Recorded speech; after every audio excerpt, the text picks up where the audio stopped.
One of Those Days. Written by RoyalPonySisters. Princess Celestia loved sunrise. When she was younger, it had been difficult to get up at dawn every day to raise the sun.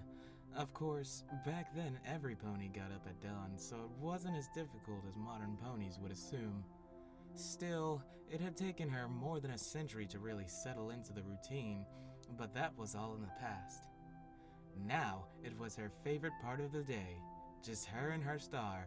No audiences, no formalities, no duties, just a powerful magic emanating from her horn and soul. Celestia tilted her head back as she felt herself floating above her balcony, her wings flapping ever so slightly. She could feel the light spreading over her from the heavens, the reds and pinks and purples dripping across the sky as the roosters crowed, interrupting the beautiful silence. Satisfied with her work, she slowly floated back to the ground and smiled at the day she created.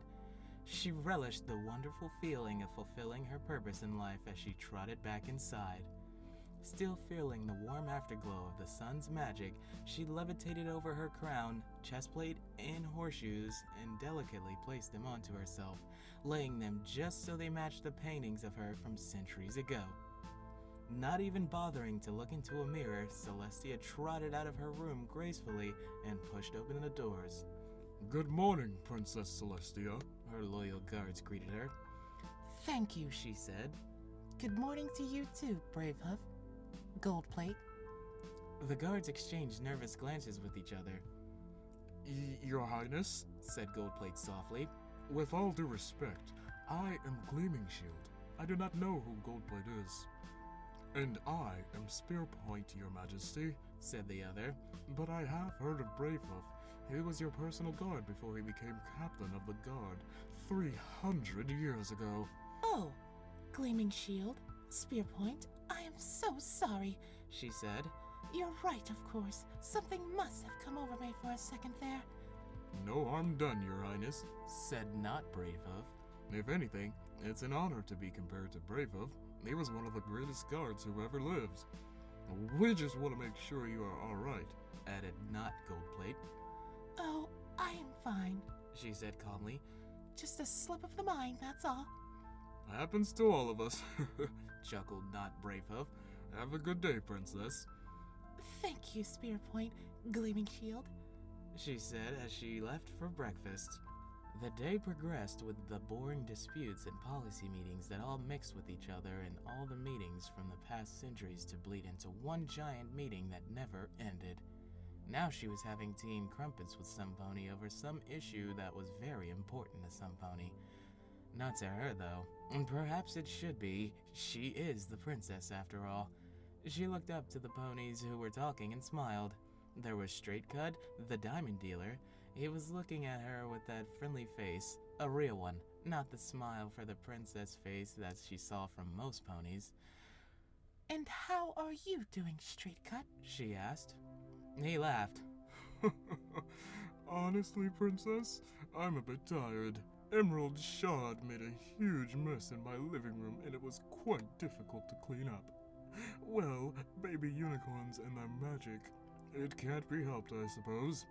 I wouldn't trade him for the world, but it can be quite a lot of work."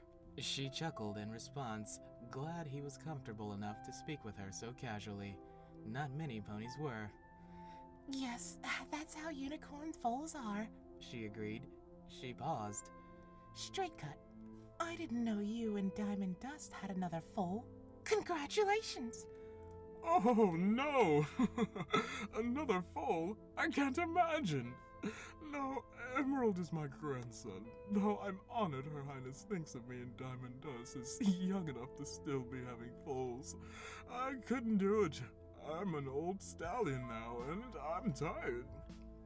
"Of course," she said diplomatically, but she couldn't keep her eyes from being a bit downcast. It is going to be one of those days, then. The rest of the early morning activities passed by in a blur. They weren't fast exactly, but nor could they be described as slow. Her last item of business before her lunch break was the beginnings of negotiations about a bridge between Baltimore and Philadelphia. She listened intently to the governors of both municipalities as well as the other advisors at the meeting. Suddenly, a thought struck her. Why do we even need this bridge? There is the path around the Philadelphia Lake that is really not that far. We could just spruce that up and direct ponies there. An awkward silence filled the room. Finally, the governor of Baltimore spoke up. Princess Celestia. Most of that path has been developed over. Ponies started using that land maybe 100 years ago or so. I mean, other than that, it's a great idea. Oh, yes, you're right, She said. She sat silently for the rest of the meeting and allowed the ponies to converse amongst themselves. When the meeting ended and every pony had left, she turned to her assistant. Raven, please cancel the rest of my engagements for the day. Raven's eyes popped out of it. Cancel your engagements? Your Highness, there is so much to do, and a lot of these issues are rather urgent. She laughed humorously. Oh, trust me, my dear Raven, there is nothing on this list so urgent that it must be dealt with now. Please cancel everything. Of course, Princess. Thank you. She trotted out of the room and toward her own chambers. Once upon a time, many centuries ago, she would have tried to work through a day like this. Now she knew better.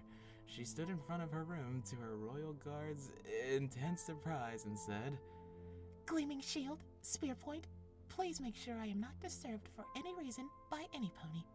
Thank you. She then trotted off into her quarters, sighed, and took off her crown and the rest of her regalia. She stepped out onto the balcony, sat down on her haunches, and stared mournfully out into the sky without moving.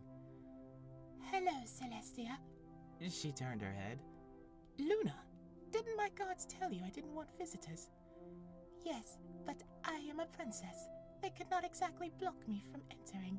Her sister responded coyly. I know. That's why I hoped you would stay out simply because I requested it. Luna flew over and sat down next to her sister. Celestia, I did not want to disturb you, but you canceled all your activities for the day. A lot of ponies were quite shocked, and you had a tea party with Twilight Sparkle scheduled for today. She was devastated that you canceled. She is convinced that you are angry with her. As your former student, she would never deign to disturb you, but I am your sister and have no such obligations. I promised her I would try to figure out what was wrong, although I tried to reassure her it wasn't her fault. Celestia looked at Luna for a long time. I forgot about that tea party. Of course Twilight Sparkle blames herself, and of course this had absolutely nothing to do with her. Luna looked at Celestia intently. Well then, dear sister, what is bothering you so? Rather than respond directly, Celestia said, If you are so intent on playing messenger, Luna, then tell Twilight Sparkle that I am a very old and very tired mare, and I simply do not have the energy today to perform my duties or attend social gatherings. Luna draped her wing over her sister gently. Having one of those days, dear sister? Celestia sighed. Sometimes, I wonder why all of my days have not turned into one of those days by now. Luna got up. I am going to come back, sister, after I speak to Twilight Sparkle. Although I am not sure she will understand what you mean when you put it like that, I shall tell her you are a bit upset at the moment. Thank you, Luna, but there is no need for you to return here. I am fine by myself. No, you are not, Luna said authoritatively and exited. Celestia was surprised when not one, but two alicorns came out to her on her balcony. Luna was there, of course, but she brought with her a shorter, purple alicorn whose eyes were a bit reddened. Princess Celestia! Celestia turned when her former student called out her name. Twilight Sparkle? Please do not think I canceled our tea party because of anything you did. I simply was not feeling up to it. Twilight trotted up to her mentor slowly. Princess, I'm sorry you're feeling sad. Do you want to talk about it? Celestia looked away from her. It is something you could never understand. At least, I hope you never can. In that case... Twilight reached out and gave Celestia a tight hug. Celestia blinked in surprise. Oh, thank you, Twilight Sparkle. She reached out and hugged her back. I bet that was unexpected, Luna said smugly. Has any pony ever done that before? Not on one of these days, Celestia admitted. Luna sat down next to her sister and gestured at Twilight to sit on the other side. Well then, dear sister, even now, you never know for certain what is going to happen, but we are going to stay here and sit next to you. All right, Celestia said softly, and that they did. The end. Whoa, that was actually kind of nice, you know? It was, I don't know, it was nice, a nice little fanfic, you know? Nice little comedy, nice little slice of life, sort of sad. You know, they had all these ponies. Oh man, what a great little fanfic we had here. And this was written by RoyalPonySisters on fucking fanfiction.net. So yeah, everything's in a description. Bing bang boom. Hopefully there's no problems with this.